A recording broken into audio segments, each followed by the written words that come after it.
Your voice, your opinion, your community. Fact TV, free speech, protected.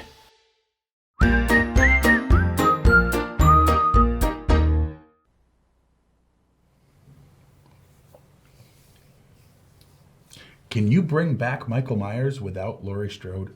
Is this movie as bad as they say? And where does he keep finding these new masks that look so much like the old mask? All that and more on Gory Storytime. Warning. Gory Storytime is a horror movie review show by a son and his dad who thought that letting his 5-year-old watch scary movies was acceptable. If you are offended by horror or talk about blood and gore by a child, or if you don't want horror movies from the 60s through today spoiled, then there is a remote stuck in your couch cushion next to potato chip crumbs. Use it. And of course, parental discretion is advised. Why? You didn't use any. Shut up and start the show.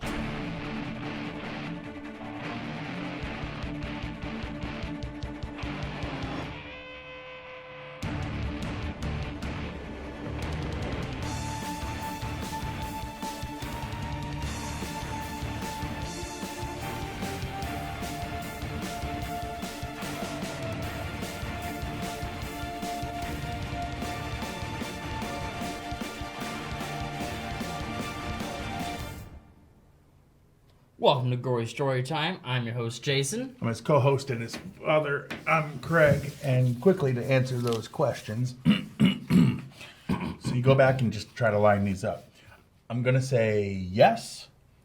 I'm going to say no. And seriously, I want to know too. Probably Silver Shamrock. Okay. That's good. Definitely go line those up. And if you don't get everything I said, Google. Yeah, that. Anyway.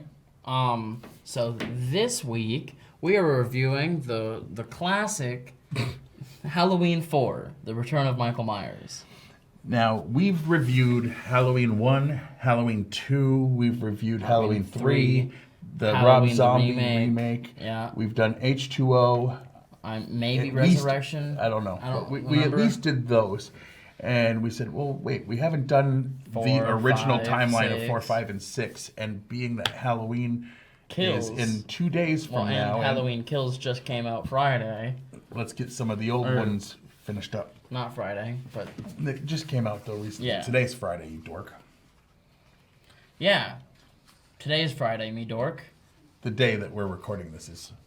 Anywho. So... Basically... There's this killer named Michael Myers. Yeah. He's in an insane asylum. Because he killed his family. Escapes to come home, planning on killing more family members. Yeah. Pretty much it's the plot of all of them except for the rebooted one from 2018 and the new one. Right. Then it's not family members, but it is. Anyway. So yeah, basically he's coming back home to kill his family again. Dr. Loomis says, hey, don't let him kill people. He's coming back. And he's evil. The people that accidentally let him go were like, oops, our bad, but I'm sure he won't go back there. And he's like, right, because he keeps going back there, so of course he's not. And then he does. Again and again and again. And he kills people. Anyway, so that's the basic premise. This time, Laurie Strode is dead. Well, is dead in this continuity. And has a daughter that was born 2 years after the second movie that we didn't get to know about. And then apparently died in an accident, and this kid has been adopted. But if we weren't good enough at explaining that... Why don't we show the trailer? Let's roll that trailer. 10 years ago, on the night of October 31st, a small Midwestern town fell victim to an escaped killer. Under the cover of darkness, he carried out the most horrifying mass murder on record. 16 people in cold blood. Ever since that night, no one has forgotten his name. And Halloween has never been the same.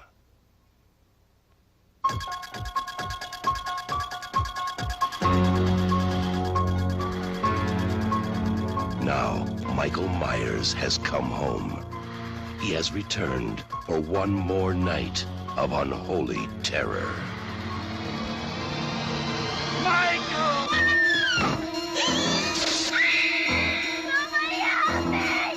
here to kill that little girl and anybody who gets in his way. Oh, God! Who's gonna be next?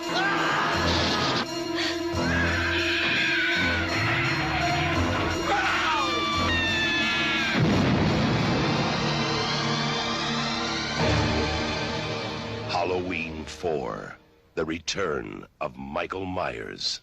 Maybe nobody knows how to stop him. Well, all right. Yeah, straight to the point. That helps. There is a twist that I'm going to try to avoid until we're talking about our favorite and least favorite things. Right, and considering this movie is over 40 years old now, or not 40, 30 years old now. It was what, 86? 88? 90, So it's 2008, 33 now? Yeah, 33 years old. Holy crap. So eventually we'll stop worrying about spoiling this movie. Yeah, except the fact that it's this old means a lot of people that are watching new content may not have seen it. Oh, whatever. Think That's about their it. fault. They're watching episode 202 of a review show of horror movies. Oh, I didn't say that they had watched 201 of these episodes first. I'm Right. saying if they happened to come across this. Nobody's watched all of them. We haven't even watched all of them, and we filmed them all. I mean, we were there. But anyway, before we get into the behind the Meat scenes and beef of the show. Yes. Before we get into the meat and beef, as you say, we need to actually explain why we're really here. See, you think it's our love of horror movies, and there is a love of horror There movies. is a love of I mean, horror movies. Mm-hmm. I'm wearing a Freddy shirt, and I've got Michael on mine. But the real thing is, we have made deals with super large corporations that people have actually heard of because they exist, who will then send us approximately one buttload of cash to advertise their products. So we're not really here about our love of horror. We're here to just rake Pimp in ourselves out. for these real things that actually exist. This week, Gory Storytime is brought to you by Uncle Dearest, the biography of Michael Myers written by his niece, Jamie Lloyd. Join as she delves into the history of her Uncle Michael and his murdering rampages. Don't let the new movies fool you. This is the true story. Coming soon, Marge Thompson's tell-all about the hunting down and killing of local child killer Fred Krueger entitled The Town Finally Slept. So, look for both titles today. That's fun. And by Slasher, the board game that never leaves you bored. Play as a teen virgin girl, her slutty friend, the nerdy guy, the bad boy, or the stoner. Try to make it to the end alive. Avoid alcohol, drugs, and sex to survive longer. Without those fun things, it will feel much longer. Don't forget to stay in groups, and if you don't care for the outcome, just Just reboot, yell. Yell reboot and start over. That's Slasher, the board game. A killer good time. Good idea. For a game I want to play. All right, why don't you start first? off? Yep. All right. Danielle Harris sold the clown costume to a fan. The girl, Lindsay, who drove Rachel and Jamie to the discount mart, was going to be revealed as Lindsay Wallace from Halloween and have a larger part as Rachel's friend in helping her babysit Jamie. But that was cut for budget reasons. The third boy hanging out with Brady and Wade in the drugstore was meant to be Tommy Doyle from the original film. Just so Danielle Harris wouldn't be scared, George P. Wilbur would often lift up his mask between takes to remind her that they were just making a movie and that he was not really going to hurt her. Dwight Little did extensive research on the history of Halloween, and many of its harvest images were put into the creepy opening sequence. Originally, when Jamie and Loomis were trapped in the school, Jamie hid in a classroom under a desk. Michael entered searching for her, throwing the desks over.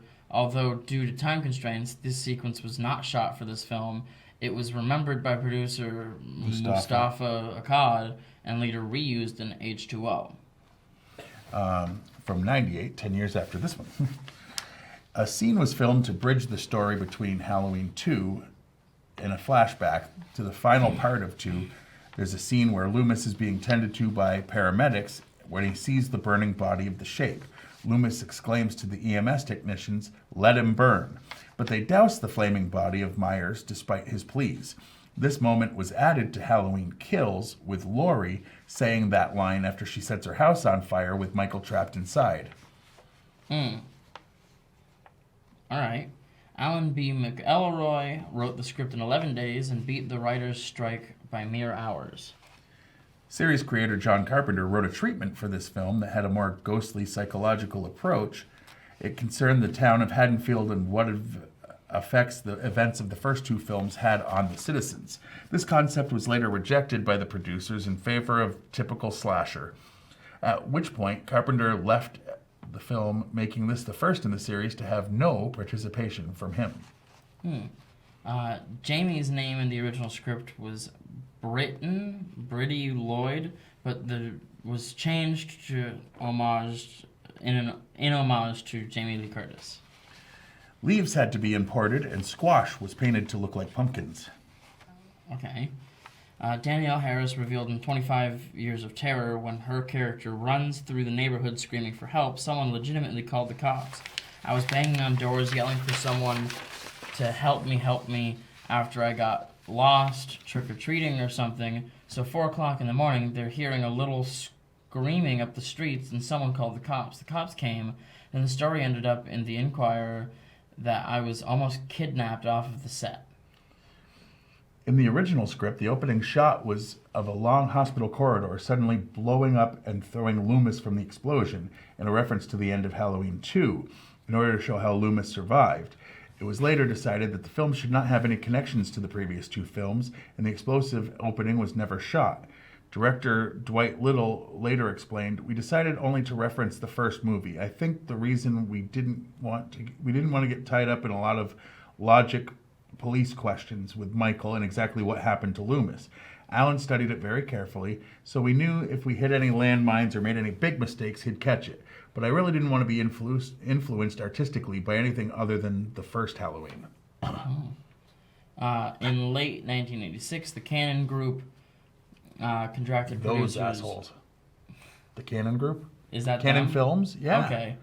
Contracted producer Deborah Hill and director John Carpenter work on a screenplay for a new Halloween film to be titled Halloween 4, as they were interested in optioning the rights, much like Cannon had for the Texas Chainsaw Massacre 2. Cannon did not like the treatment that Carpenter and Hill turned in, and ultimately decided not to produce the film. Shortly afterwards, Carpenter and Hill sold all their remaining interest in the Halloween series to producer Mustafa Akkad, who promptly developed this film with a completely new script fashioned around the slasher film boom of the 1980s. During production of the rooftop chase, Ellie Cornell was injured by a protruding nail as she slid down the roof. After a quick trip to the local hospital, she finished the scene with her bandages in place. According to Danielle Harris, it didn't even faze her. The shoot lasted about 41 days, and Ellie Cornell and Danielle Harris were required to be on set for 36 of those days. Makes sense. They are the two main... the mask on the movie poster looks more like the one used in the first two Halloween films than the one in Halloween 4, because it is from a still from the second movie. Right. The drugstore set was also used in Stephen King's The Stand in '94. Mike Lookinland, Bobby Brady of the Brady Bunch, was a production assistant. His wife, Kelly Lookinland, played the dead waitress. Melissa Joan Hart auditioned for the role of Jamie. So that would have been before she was Clarissa or Sabrina. Cool. Would have. The Vincent drugstore that Jamie goes to buy a costume was seen 5 years later in The Sandlot, when Smalls is on his way to The Sandlot for the first time. George P. Wilbur wore hockey pads under the jumpsuit to give Michael Myers a much more imposing figure. This is revealed in the documentary Inside Halloween 5, where it was revealed that Don Shanks, who played Michael Myers in Halloween 5, was big enough that this was not required. In the schoolhouse, Michael's mask appears briefly with blonde hair. This mask was the original type chosen for the film. However, it was decided to go with a design with brown hair, resulting in reshoots. The mask with brown hair was chosen to match the style from the first 2 films in the series, with the blonde-haired mask appearing only in this sequence. Yes. So, And Rotten Tomatoes is a website where critics and fans alike can go and rate movies. and the people have it rated at 52% positive reviews. Yes. The critics have it at 29% positive reviews. But take that with a grain of salt, because critics usually are harder on horror and comedy, as we like to point out every time. Absolutely they are. That's why we do a whole thing about reviewing horror, because they should get the respect they deserve. Exactly. So let's talk about our least favorite scenes and our favorite scenes. Which one do you want to do first? Because we kind of go back and forth with how we start. We can do least favorite first. All right. All right. My least favorite thing in this movie, absolutely, is the mask. Every time I see it, it bothers me. And you see it an awful lot. Because it looks different than his original mask. Because it's not the right mask. Okay. The fact is, the reason I asked the question I asked is, he didn't still have the mask from 10 years earlier. Why would that town, having had him show up, have any place that sells a Michael Myers? And they showed a bunch of people wearing those masks. Yeah. It's like, you would think the town, like, If anything, sadly after a tragedy like that, it would become more popular. yeah, I don't know. So I'd be But more this surprised type that they of didn't have it correct. But this type of town seems like the type that would shut that right down, and people would have to go miles to find that mask. And why would people in those other towns want to make a generic-ass mask that they might sell to people from Haddonfield that I travel? don't care. It's dumb. It's not the right mask, and they should be fired for that. And he shouldn't have worn that mask, except in 1 and 2 when he was wearing that mask. That doesn't make any sense. Wrong. Anyway, he's an idiot. But what else is That's new? a separate issue completely. My least favorite is the way they set it up for Michael Myers to know he has a niece and go after her to kill her was so ham-fisted. Oh, yeah. Like, a guy is like, we're moving this non-talking evil person from one mental institution to another, because that makes sense. Because it's the night before Halloween. Right, the time when he likes to murder the most. And they do this a bunch in these movies, and it's really dumb. Oh, but him, like, worse than that being the same way he escapes every time, the guy going, I heard a rumor that his sister is dead, but she had a kid. What? And all of a sudden he twitches and he's And it's like, yes. time to be alive again. And she's living in Haddonfield. So he's like, aha, must murder and escape and go kill my family member. Right. They went out of their way to say it in front of him. Because otherwise how would he have known? Because he was locked up, and it's not like Laurie's like, dear Michael, I have a daughter. You are now a godfather of if you want to find your niece, this is where to find her. And then die. And then die, right? Like her. Yeah. What was your favorite scene? All right. My favorite thing. Is it the thing I said I was going to say? I think it might be. Is it the twist? Yeah. Yes. Okay. So, going back to what I said about revealing anything, like, if you don't want the end of this movie spoiled. Right. If just skip past this part or mute us or something, but give us a couple minutes to discuss this scene, because we're on the same page here. All right. Absolutely we are. And 3, 2, skip now. Okay. The twist is at the end of the movie, the good guys shoot the hell out of him, and he dies. Michael Myers is dead. And in his last moments, Jamie, his cousin, or niece. like touches his hand, and the evil transfers to her, and she And you don't find that murders. out until she kills the person who's been keeping her safe the whole time while wearing the outfit that Michael Myers wore in the beginning of the first movie when he killed his family as a child. And the evil transferred to her, so then she would take up the mantle of being the Halloween The killer. shape, Right. which is what this is the first one where he wasn't just listed as that in the credits. 1 and Right. 2 he was because the I shape. don't think the writers watched those two movies. I mean, it said they skipped the second one mostly, Exactly. which is weird. Because there's a lot in the second one, Which too. explains why they keep saying there were 16 kills, because you've looked it up and it's like, well, there was 15 if you count 1 and 2. Right. So it's weird that they ignored it for some things, not for other things. This was just the beginning of the screw ups. This was the beginning of the end when it came to Michael Myers. Yeah, except H2O is great. I know. It's so weird. And then Resurrection. Happened. Right. And I have not watched the 2018 or the new one Yet. in the reboot timeline. Yet. Because, no, it's yet. Yes, dumb. yes.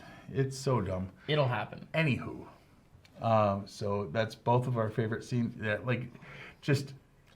and they showed it in that trailer, a little bit, and it's like, oh, don't give that away. But they didn't really explain it. But I mean, it kind.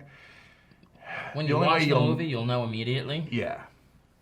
But yeah, so that's about it, right? that's about it. Except we gotta rate it on a scale from 1 to 10. What would you rate this movie on a scale of 1 to 10? Honestly, as much as people hated on 3, and then they hated on this one because they hated on 3 because it didn't have him Michael in it. Myers and it wasn't related. And then they didn't like this one because it didn't have Laurie Strode, except with other things that they've done later, this isn't as bad as people wish that it stopped at this. Yeah. As far honestly, as the bad stuff. Yeah. I like it. I'm gonna give it an 8. It's not really that bad. Yeah, I'm gonna give it probably a 7.5. And it's The not twist even I anything really against liked. the movie. It's because they didn't continue this story. Yeah, they should. 5 should have been she's Her. now a killer as a 9-year-old because it was a year later. Right. There's no excuse for it to not have been. And it would have been a perfect way to subvert the slasher thing right on its head, because no slasher movie was having a 9-year-old Not be at the that time. slasher. Not in '88. They had dolls and things They that had dolls, size. but they did not have children. Right. All right. Now for all the stuff that's over on the On side, that side, over there. yes. Yeah. You could watch this show on Fact TV channel 1076 Thursdays at 8:30 p.m. and Fridays at 7 p.m. You can like us on Facebook, and like I say every week, when I say like us, I mean don't just like Gory Storytime. I mean please do, but also you should like Fact TV, the place that lets us do this week after week for years. Right. You can go. You can watch it stream live. You can go to fact8.com and watch a bunch of the back episodes of this. You could watch the other shows that they have. They have tons and tons of stuff that goes on this channel. Considering it's a local channel, everybody does something, and it's great. So many people in town find their time to come in here and try to do stuff, And then you could follow us. Yes, on the Twitter. I am at Craig Jakes, all one word, all lowercase. I am at Jiggly Firm Brain. I only tweet things he says. And he doesn't follow anyone. Don't feel bad. The joke is he only follows me. Yes. But you can follow me. That'd be Yes, cool. that would be great. Also, check out YouTube. There's a YouTube channel for me. It's Juggalo Jakes, all one word. But if you look for Gory Storytime, they'll pop up for my channel and for Fact TV's channel, because they go on mine, but they go on theirs too, and I don't have any problem with that. Not at all. They, And I was going to say, we won't see you, but we'll never see you. You won't see us until after Halloween. So, happy Halloween. yeah, hopefully it was a good one by the time you see this, unless you're Hopefully watching it was it a good stream one. live. Exactly. And if you're watching this live, then happy Halloween in 3 days or whatever. 2 days. 2 days. I You can't don't count count. today, right? Anyway, Anywho, That's- I've been your host, Jason. no, Yeah, and I've been his co-host and father, Craig, And sweet dreams.